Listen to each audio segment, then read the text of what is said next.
आज हम बात कर रहे हैं ट्रेनिंग के बारे में, लर्निंग्स के बारे में एंड आज हम बात करेंगे from trainer to learner perspective के बारे में। एज ए ट्रेनर आपको क्या लगता है कि कितना इम्पोर्टेंट रोल आप प्ले करते हो सोसाइटी के ग्रोथ के लिए, एक सोसाइटी को एक डायरेक्शन देने की। ट्रेनिंग जी, is not about you.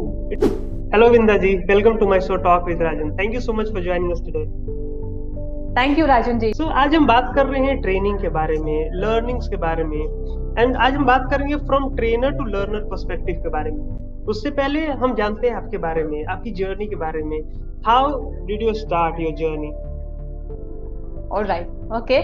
So it's been more than 20 years that I am in this sector of training, which includes training design.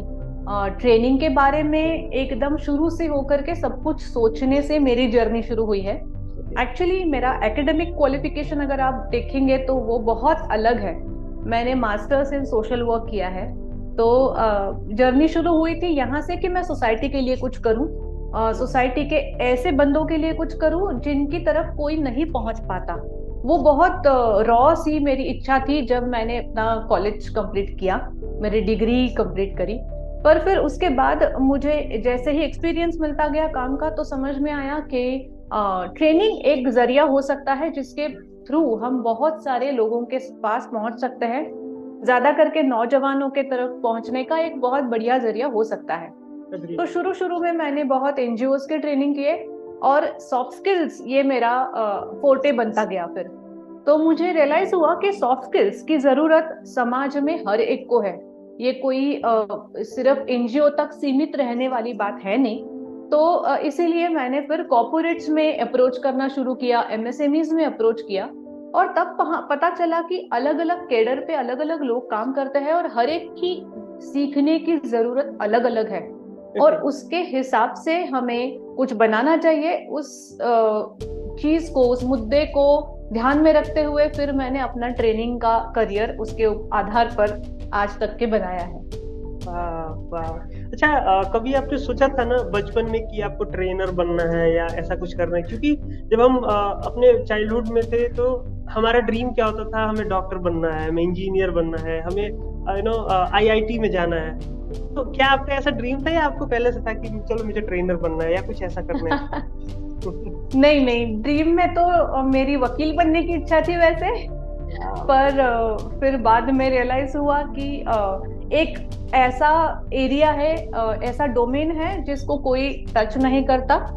तो फिर उसके लिए यहाँ तक बढ़ना जरूरी था। एक्चुअली मैं ये बताऊं कि जब आपका बचपन में एज अ चाइल्ड कोई भी ड्रीम होता है तो आपको इंफॉर्मेशन बहुत कम होती है और जो आपको दिखता है, जो एक्सपोजर आपको मिलता है, बस वही आपके लिए एक ड्राइविंग फैक्टर होता है।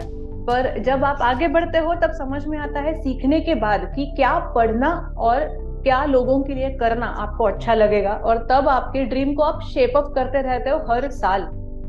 तो वैसे ही हुआ शायद। वाह, awesome awesome. As a trainer आपको क्या लगता है कि कितना इम्पोर्टेंट रोल आप प्ले करते हो सोसाइटी के ग्रोथ के लिए, एक सोसाइटी को एक डायरेक्शन देने की? अगर हम कॉमनली नॉर्मली बात करें, ट्रेनर्स कितना रोल प्ले करते हैं? बिकॉज जो हम आज देख रहे हैं ट्रेडिशनल एजुकेशन सिस्टम को, वो एक आपको नॉर्मल एजुकेशन देती है जिससे आप जॉब ले सकते हो या आप एक पर्टिकुलर चीज ही कर सकते हो। बट अगर हम ट्रेनिंग लें, किसी चीज को सीखें, तो हम अपना स्किल डेवलप करके हम किसी नए चीज को इन्वेंट कर सकते हैं, अपनी चीजों को खुद का बिल्ड कर सकते हैं।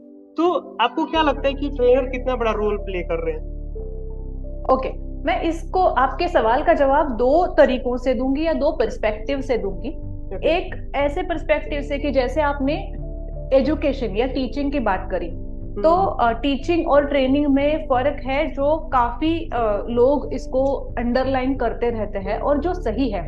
टीचिंग में आप नॉलेज इम्पार्ट करते हो, जैसे हम स्कूल की बात करें या कॉलेजेस की बात करें जहां आपको थ्योरी पढ़ाई जाती है। पर ट्रेनिंग आपके स्किल को दिशा देता है, आपके स्किल को होन करता है, शार्पन करता है।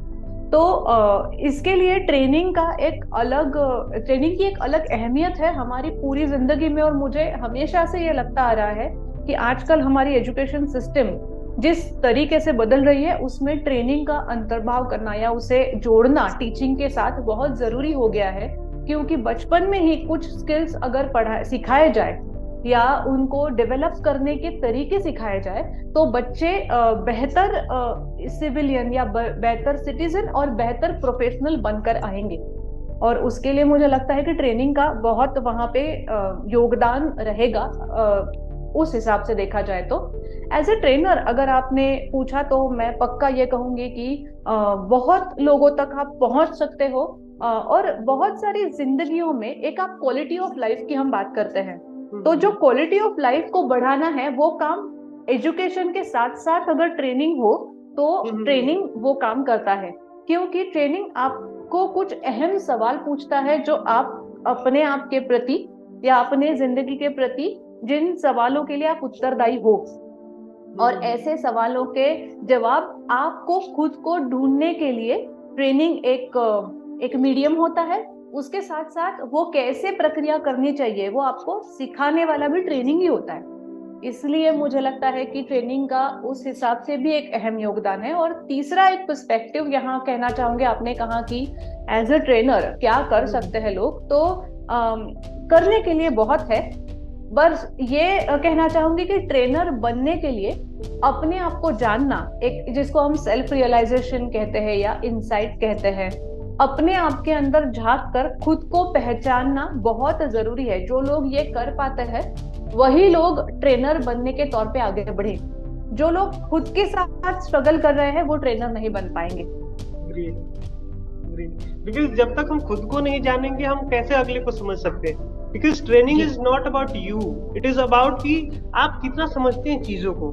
अगर आप एक चीज को समझ सकते हैं तो दूसरी चीज को भी आप आराम से समझ सकते हैं। तो सबसे पहले आप खुद को समझिए, क्योंकि हर एक व्यक्ति आपके जैसा ही एक इंडिविजुअल है। अगर आप अपने आप को जान पाएंगे तो आप दूसरे को भी जान पाएंगे।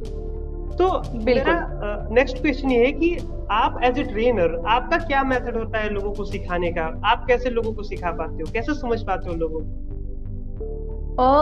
एक सबसे पहली बात मैं खुद को वहां पे रख के देखती हूँ। अगर मैं ये सीख रही होती तो मुझे कैसे सीखना अच्छा लगता। पर राजन जी मैं आपको ये बताऊं ये काफी नहीं, क्योंकि हर एक का सीखने का तरीका अलग होता है। अभी आप पढ़ाई के बारे में अगर सिंपल सा एग्जांपल देती हूँ, कुछ बच्चे हैं जो सुनकर पढ़ते हैं, कुछ बच्चे हैं जो देख कर या पढ़कर पढ़ते हैं, कुछ बच्चे हाथों से चीज को करके पढ़ते हैं। किसको क्या चीज किस तरीके से सीखने में मजा आएगा वो हमेशा इंसान के प्रति अगर देखा जाए तो वो अलग अलग होता है। तो ये समझना बहुत जरूरी है कि किसका सीखने का तरीका क्या होता है। और फिर इसीलिए हम जब ट्रेनिंग बनाते हैं तो सिर्फ एक ही मुद्दे को नजर में रख के नहीं बनाते, ऐसे अलग अलग लोगों के अलग अलग सीखने के, जिसको लर्निंग स्टाइल्स या लर्निंग पैटर्न्स कहा जाता है, उनको ध्यान में रख के ट्रेनिंग का डिजाइन बनाया जाता है। और इसीलिए हम ट्रेनिंग के डिजाइन में अलग अलग मेथड्स रखते हैं। तो मेथड्स में क्या होता है, जैसे कुछ लोग हैं जो पढ़ के या खुद से सोच के एक कोई सीख पाता है, तो उनके लिए एक्सरसाइजेस होते हैं, कुछ लोगों के लिए एक्टिविटीज होती है। तो इनका सही कॉम्बिनेशन हम इसको कहेंगे कि एक रेसिपी होती है जिसमें आपका नमक, शक्कर, तीखा, मीठा सब कुछ एकदम सही कॉम्बिनेशन में होना चाहिए। ट्रेनिंग का बिल्कुल वैसे ही है, मतलब ट्रेनिंग मेथड्स भी हर मेथड का अंतर्भाव बिल्कुल वैसे ही होना चाहिए जितना जरूरी है। और फिर कुछ जगह रखनी चाहिए ट्रेनर को अपने आप में वो चीजें समाने के लिए, कुछ टाइम हम दे या कुछ जगह रखे जब वो सोच के उन चीजों को सीखने के लिए खुद से थोड़ी मेहनत कर पाए। ऐसे बनता है ट्रेनिंग का डिजाइन। Awesome awesome. देखो एक चीज और है कि हर एक ट्रेनर का ना सिखाने का अपना अपना तरीका है। So do you have that train method कि आपका अपना तरीका क्या है, आप किस तरीके से लोगों से कनेक्ट कर पाते हो? What is that? मैं जब तक लोग इंटरैक्ट नहीं कर पाते या करते तब तक मैं चीज को आगे ही नहीं बढ़ाती। ये इसलिए जरूरी लगता है मुझे कि पार्टिसिपेशन, स्पेशली मैं एडल्ट लर्निंग की बात करती हूँ। तो आपने अगर आप याद करोगे तो स्कूल में हमको पढ़ाने का तरीका आज भी काफी हद तक स्कूलों में ये है कि बच्चे सुनते हैं और एक 40 मिनट्स का लेक्चर रहता है या सेशन रहता है। आजकल बहुत सारे टीचर्स इसमें बदलाव लाने लग गए हैं, पर अगर हमारे बचपन की बात करें हम तो टीचर्स पढ़ाते थे, सिखाते थे, तो हम वन वे कम्युनिकेशन होता था, हम सिर्फ सुनते थे या देखते थे या पढ़ते थे। मुझे लगता है कि एडल्ट लर्निंग में ये हिस्सा काम नहीं करता, क्योंकि एडल्ट अपने आप में एक्सपीरियंसेस से बने हुए हैं, उनके पास एक पास्ट एक्सपीरियंस का अपना अपना एक सेक्शन रखा हुआ है और आप उसको अनदेखा नहीं कर सकते। वो हर बार कोशिश करेगा उनका ब्रेन उन एक्सपीरियंसेस को आज नए से आने वाले लर्निंग के साथ जोड़ने का। तो वो अगर जोड़ने का ब्रिज बना रहे हैं तो वो ब्रिज उनके लिए आसान करना चाहिए। इसलिए भी क्योंकि कई बार कुछ नई चीजें सीखने के लिए पुरानी चीजों को निकाल बाहर करना होता है। आप जैसे प्याला पूरा भरा हो तो आप उस पे नया नया चाय नहीं डाल सकते, आपको उसको पहले खाली करना पड़ेगा। तो क्या खाली करना है और क्या वहीं पे रखना है, क्या जोड़कर आगे बढ़ना है, उनका एक सही बैलेंस बनाना बहुत जरूरी होता है। इसके लिए मेरा तरीका हमेशा यह है कि मैं सेशंस को इंटरैक्टिव करती हूँ, सवाल पूछती हूँ, ऐसे सवाल जो आपको सोचने पे मजबूर करें। आप खुद से सोचे तो आपको खुद को बहुत सारे रियलाइजेशंस आ जाते हैं और तब आप जो कहते हो उसी बातों को ब्रिज बनाकर आपका लर्निंग आपके सामने रखा जाए तो उसका एब्जॉर्प्शन, उस लर्निंग का एब्जॉर्प्शन बहुत बढ़िया से होता है। ओके, सो कुछ एग्जांपल्स आप बता सकते हो कैसा क्वेश्चंस होता है, कैसे हम उस पे काम करते हैं? जी, तो काफी सारी बार मैं सॉफ्ट स्किल्स के ट्रेनिंग कर चुकी हूँ इतने सालों में। तो सॉफ्ट स्किल्स एक ऐसा एरिया है जहां हम अपने बिहेवियर को चैलेंज करते हैं या नया कुछ सीखने की कोशिश करते हैं। सॉफ्ट स्किल्स में काफी सारी बात self realisation, communication, problem solving, जहां हर जगह पे ह्यूमन इंटरैक्शन, ह्यूमन कम्युनिकेशन बहुत जरूरी होता है। तो अगर इसमें कोई इंसान के कुछ खामियां हैं या कहीं पे वो कम पड़ रहा है तो वो ढूंढना उस इंसान का खुद का काम है। अब हमें एज ए ट्रेनर नहीं पता कि कौन सा इंसान कहाँ खामियां महसूस कर रहा है, और इसके लिए सेल्फ रियलाइजेशन वाले सवाल बहुत मदद करते हैं। जैसे अगर मैं एक सेशन पूरा वैल्यूज पे लेती हूँ, तो आपके वैल्यूज क्या है अगर आपको पूछा जाए तो कभी लोगों के टॉप ऑफ द माइंड या top of the tongue values नहीं रहते, क्योंकि किसी ने बैठकर सोचा ही नहीं कि मेरे वैल्यूज क्या है। जरूरी इसलिए है क्योंकि आज अगर आपका बर्ताव सही है या गलत, ये आपको खुद को डिसाइड करना है, तो उसको आपको अपने वैल्यूज के साथ जोड़कर देखना पड़ेगा कि क्या मेरे वैल्यूज ऐसे हैं, क्या मेरा बर्ताव मेरे वैल्यूज के साथ फिट हो रहा है। अगर नहीं हो रहा तो इंसान अपने आप तैयार हो जाता है अपना बर्ताव चेंज करने के लिए। तो soft skills also look at an aspect where behaviour change is required. तो अगर आपके बर्ताव में आपको बदलाव लाना है तो आपको कुछ अहम सवाल खुद को पूछने हैं, जैसे आपके ऊपर इन्फ्लुएंस किसका है। ऐसे कुछ कई सारे सवाल मेरे पास है, और वो शायद आप मेरे साथ ऐसे 10 सेशंस भी करेंगे तो काफी नहीं होंगे, क्योंकि हर टॉपिक के लिए अलग अलग सवाल है। और उन सवालों के जरिए जो इंटरैक्शन बनता है, उस इंटरैक्शन में ही काफी सारा लर्निंग होता है। बहुत। अभी आजकल आप ध्यान दोगे तो एक ट्रेंड चला हुआ है ना, लर्निंग माइंडसेट। भाई ये सीखो, यहाँ से ये चीज सीखो, हमेशा सीखते रहो। तो आपका क्या टेक है उसके ऊपर कि हमें उसका मतलब क्या होता है फिर लर्निंग माइंडसेट है? बिकॉज अक्सर हम कहीं ना कहीं से कुछ ना कुछ कर रहे होते हैं, उससे सीख रहे होते हैं, एक्सपीरियंस हो रहा होता है, बट ये जो ट्रेंड चल रहा है ना लर्निंग माइंडसेट का कि भाई आप सीखो, हमेशा सीखते रहो, इससे सीखो, उससे सीखो, तो वो क्या है? आप इसको अगर इलेबोरेट कर पाए तो। ओके, तो ये ट्रेंड चल रहा है, इसको ना इस सेंटेंस को अगर ऐसे ही सुना जाए तो लगता है कि कोई फैशन आई है। It's not fashion. I'll tell you why is it called as trend. Actually इसको ट्रेंड बोल के हम शायद उसकी अहमियत भी कम कर रहे हैं। आजकल जिंदगी, हमारा लाइफ भी और पूरी दुनिया, the world has started moving with a different pace altogether. अगर आपने देखा होगा तो पिछले कई सालों में जो टेक्नोलॉजी है या फिर जो बदलाव आए हैं हमारी जिंदगियों में भी और दुनिया के बढ़ने के तरीकों में भी, तो उसमें काफी एक स्पीड महसूस किया होगा हमने। जो 10 साल पहले या 15-20 साल पहले बात हमको एब्सोल्युटली इम्पॉसिबल लगती थी, वो आज हमारे हाथों में है। इस स्पीड से अगर दुनिया आगे बढ़ेगी तो आपको उस दुनिया के साथ अपना पेस बनाकर रखना बहुत जरूरी है, नहीं तो यू विल लैग बिहाइंड। तो हर इंसान को चॉइस करना है कि मुझे दुनिया के साथ चलना है या पीछे रहना है। और अगर मुझे दुनिया के साथ चलना है तो कल मैंने जो सीखा था वो आज पुराना हो चुका है, क्योंकि पूरी दुनिया उसके 5 कदम 4 कदम आगे का कुछ सोच के आगे बढ़ चुकी है ऑलरेडी। और इसीलिए ये कंटिन्यूअस लर्निंग का एक लर्निंग की बात जो चल रही है वो सिर्फ ट्रेंड नहीं है, वो अब जरूरत है। और एक वजह उसकी ये है कि artificial intelligence is taking over. मतलब बहुत सारे काम जो कल तक हमसे मतलब ह्यूमन इंटरेक्शन या ह्यूमन इंटरवेंशन से होते थे, वो आजकल artificial intelligence have simply taken it over.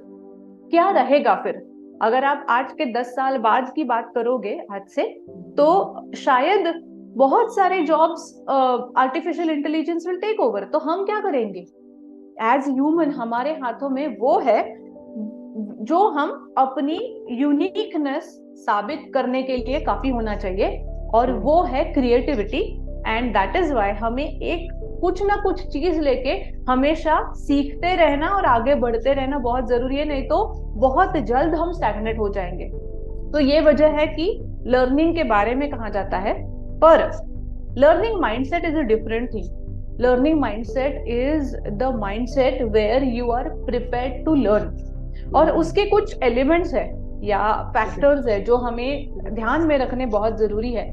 सबसे पहला फैक्टर उसमें से ये है कि आप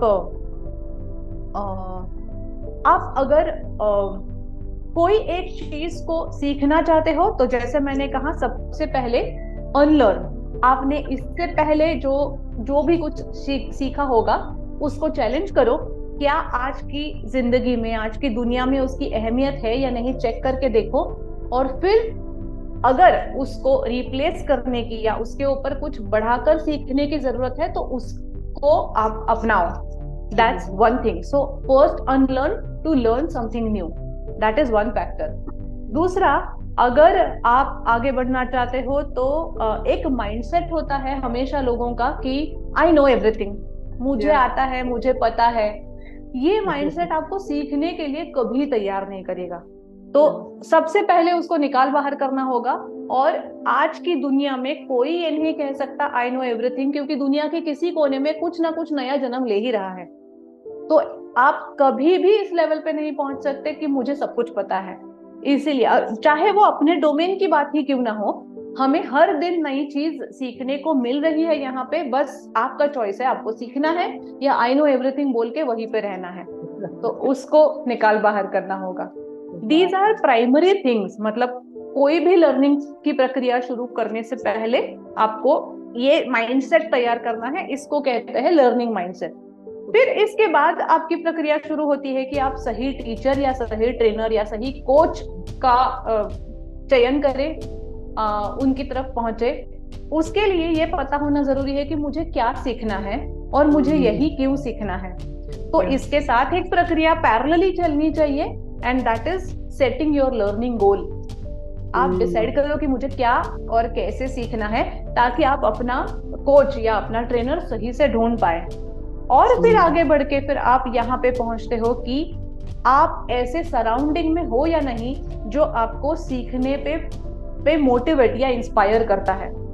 क्योंकि अगर आप ऐसे लोगों के साथ हो जो आपको कहते हैं कि क्यों सीख रहा है बे, हमने सीखा तो जब बहुत पढ़ाई कर ली स्कूल में, अब थोड़ी सीखने की जरूरत है, then there is no point in learning anything new, because you will learn something, you come back to your surrounding and आपके सराउंडिंग में से लोग आपको बोलेंगे क्या आप टाइम वेस्ट कर रहे हो।